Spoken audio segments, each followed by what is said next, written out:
What if I told you that the word you use could be the reason that people don't see you as the leader that you already are?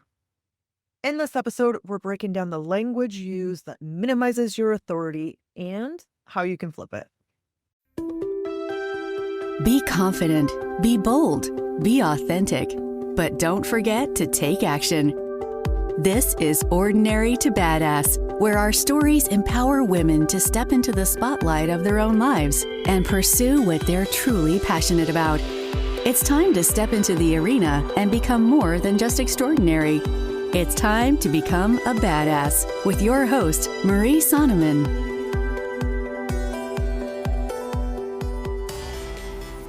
Hey, friend, welcome back to the Ordinary to Badass podcast, the show where we turn lessons into action and action into confidence. If you listened to the last episode, you heard from Rosie Zilinskas. And Rosie, she was a career coach and she had so many good things to say, actionable steps. It really hit home. So make sure you go back and you listen. Rosie, she dropped truth bombs about confidence, about advocacy, and the real reason why so many women are overlooked at work. Because we're waiting to be chosen. So today's debrief is all about flipping the script.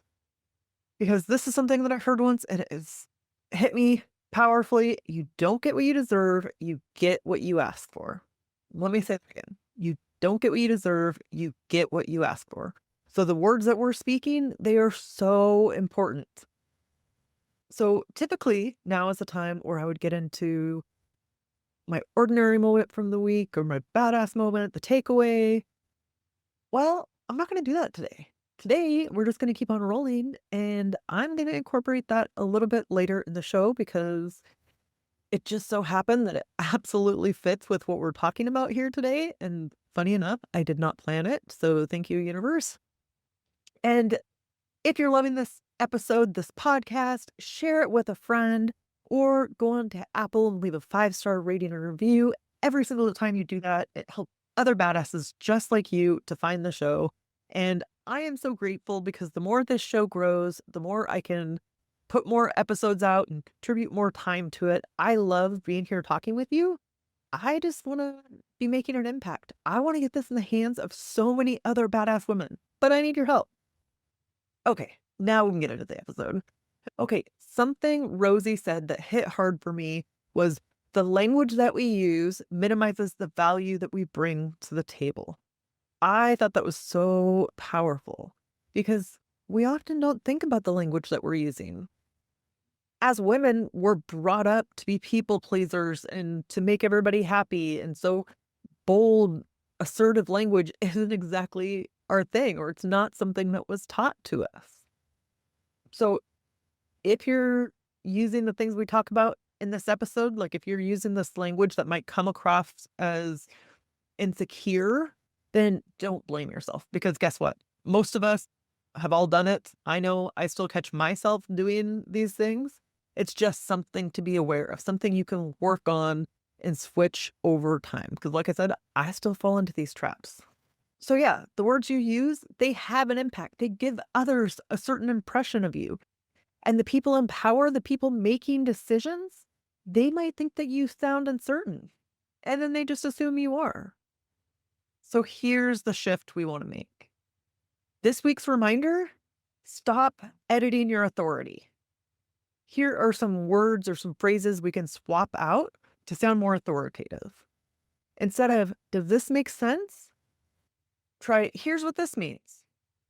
Instead of saying, sorry to bother you with this, say, hey, I'm just following up on this. Instead of saying, I just wanted to, say, I wanted to share with you. And these tiny shifts can make a huge difference. Every time you soften your words, then you send your nervous system a message, play safe, stay small. And you're also sending your boss a message. You're not ready for that promotion. When actually you are.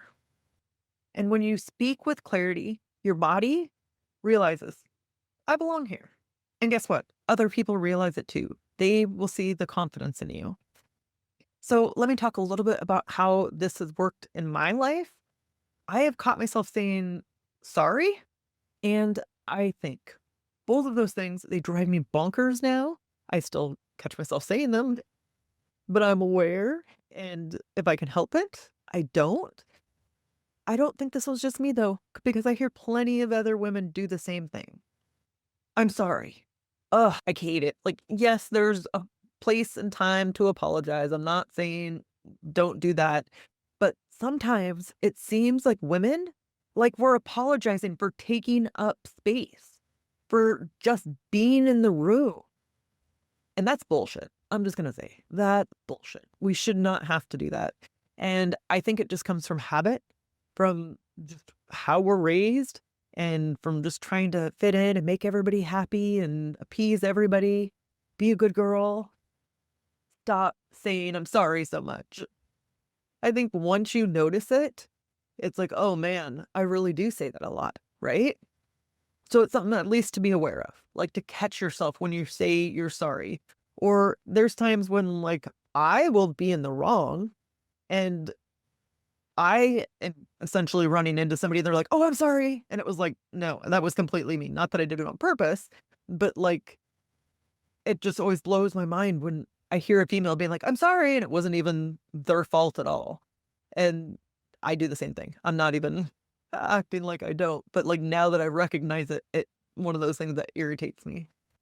Okay, I think we should go on to the next section. No, that's the whole point. I think. That's what we want to take out of our vocab. Like, yeah, you can say it once on a blue moon, but we get in this habit of saying it more often than we should. Or we say it when we know something. So I have caught myself saying, I think we should wait, no. No, I don't think I know, you know? And so it's like, why am I saying I think when I actually full on 100% know the answer to something? And so now when I catch myself, and usually it's pretty quickly, I'll be like, I think, and then I'll say, no, I know, and then finish my sentence. But it's interesting how we've just been programmed to say these things, and it really does take out some of our authority and makes us look like we're not confident, like we're uncertain. So your words do matter. And I would love to hear from you. Have you ever fallen into this trap? Hit me up on Instagram at ordinary to badass. Tell me, what's your phrase? What have you said? Do you say I think when you actually know? Do you say I'm sorry a lot? What are these phrases for you that you say that are maybe taking away some of your authority? At Ordinary to Badass on Instagram, I want to hear from you. Okay, so now we're going to get to the ordinary moment. And you know what? I've probably even told you this, but like I've been stuck in my head the past couple months and it's so annoying to me, but it's life, right? This kind of thing happens. And so I've just yeah, stuck in my head, replaying the same thing over and over, and I'm a huge Joe Dispenza fan, and actually, Rosie talked about going to a Joe Dispenza conference when she was on, and I have went to one, and I am just a fan of the stuff he teaches. Anyway, I digress. He says 90% of the thoughts you think today are the same as yesterday. We have like the same 5 thoughts rolling around in our head over and over and over every day, which is crazy. And so we really do have to be intentional about what we're thinking about, because what we're thinking about can create our reality. That can make us very negative. That can make us upset. That can make us have problems or feel like our problems are bigger than they are because we're thinking about the same things over and over again. And so, yeah, I don't like that kind of ordinary, but it's life, right? It's the things we have to go through. And so, although I've been dealing with that, the flip side is my badass takeaway is like we talked about that in this episode, like Rosie talked about. It's like your words create your reality. And your reality can start changing the moment your language does.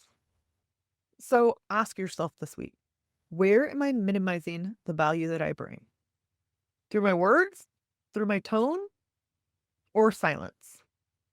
So I'm going to tell you what I've been focusing on this week for my mindset, and it has felt really badass, is I've been reading a lot of manifesting books. I don't know if that's your thing or not, but I am into it. And I've tried it before, not been good at it. Um, and so Richard Dotts, Dotts, I've been reading several of his books. They're only like 90 pages each. And so they're pretty easy reads, which I like. Makes me feel like I'm accomplishing something and getting through a book. And I don't know. Anybody else ever do this? The last probably 5, 10 years, I've become an ADD reader and I will bounce around from book to book. And then maybe I don't even circle back around to the first book that I started. And so it annoys me. I don't know why I do it. I never used to, but it's a thing now. But with these 100-page books, then I can actually stick with and finish it to the end. So I like that. I guess that's a badass weapon that I didn't think about. But the other part is just like shifting my mindset. I wish I had written down the name of the book because it was about problems. Let me just ask AI. Dissolve the Problem by Shifting Physical Reality by Richard Dott. That's the book I read, and it really helped me. It's helped give me some peace of mind and not having the same thoughts over and over. So right now, this head feels pretty peaceful in here.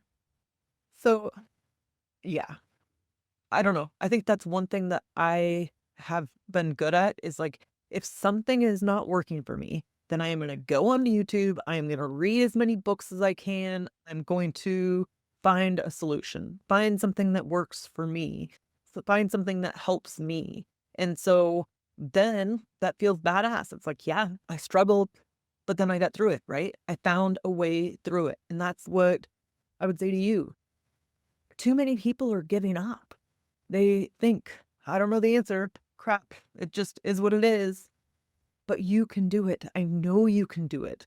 Don't give up. Try a different way. Just pivot a little bit because those little pivots can be the exact thing that lead to your success. You might be so close to being on the other side of whatever problem or issue you're having or whatever you're going through, and then you give up and all is lost, right? I mean, not necessarily. You can always pick it back up at any time. We give up too quickly. We give up too soon before we actually see the fruit of all the stuff that we've worked on. So that's my encouragement to you is don't give up. Search for answers. Ask experts, right? Whether you ask them in person, ask them online, maybe you read their books and you find out, you listen to their podcast, you watch their YouTube channel. There are plenty of different ways to find the answer to whatever it is that you're struggling with. And so don't give up. It's not easy. It's not really easy, but don't give up. You got this. I wasn't really planning for that to go that way, but we're going to roll with it. So this week, I got a challenge for you. I want you to choose one phrase that you overuse that softens your power. Now, ideally, I'd say, hey, cut that phrase out this week. But if you're anything like me, it just doesn't work that quickly. So at least notice that phrase this week. If you catch yourself, then just switch it up. Instead of I think, say, no, actually, I know. So you can correct yourself. But even just paying attention to the words you're using, paying attention to when you're saying you're sorry and be like, oh, isn't that interesting? It's not anything to beat yourself up about. It's just something to be aware of and to notice. And if you do catch yourself, replace it with a clear and confident version. It's like these are just figuring it out one step at a time, right? And after you start doing this, after you start noticing the words that you're using, and when you can, correcting them, if they're softening your power, then you start hearing yourself differently. And others do too. Okay, here's an affirmation for the week. My words reflect my worth, and I'm done minimizing both. Okay, so something that I asked on Instagram was what people struggle with. And honestly, people struggled more with after they got the promotion than getting the actual promotion. So I thought that was very interesting. But here's the thing is like so often people get promoted and it's like, oh, here's the keys to the kingdom and no training, no instruction, no nothing. And it's frustrating. And so can you tell I've been there? So I created a quiz for you. If you are already promoted, it'll help you find your number one leadership strength. so that you can thrive with confidence. Because oftentimes we don't see it for ourselves. We can be like, oh, yeah, she's very confident, or I see that she is a great speaker. She has great communication skills. Hey, she has a way of connecting with people. He is very good at owning a room or commanding a room, has a presence about him. Everybody has their different leadership strengths. But funny enough, it's so easy to see everybody around you, but then we miss our own. So you can go to ordinarytobadass.com/promotion quiz. And promotion quiz is all one word. I think you did the hard work. Oh man, I just caught myself say I think. Remember I told you about the whole I think situation? Just caught myself. I know you've done the hard work to get promoted. Now, let's help give you that confidence to know what your strength is so that you can keep moving forward and feel confident in yourself and your abilities. ordinarytobadass.com/promotion quiz. All one word, promotion quiz. Okay, remember, your language matters. Your tone matters. Your voice matters. Stop using words and phrases that shrink you. And start speaking up like the badass that you already are. Because you weren't born to sound small. You, my friend, were born to lead. And with that, we'll end our show. Tell the badass women out there staying in the arena, wherever you are, whatever you're doing, own it and get after it.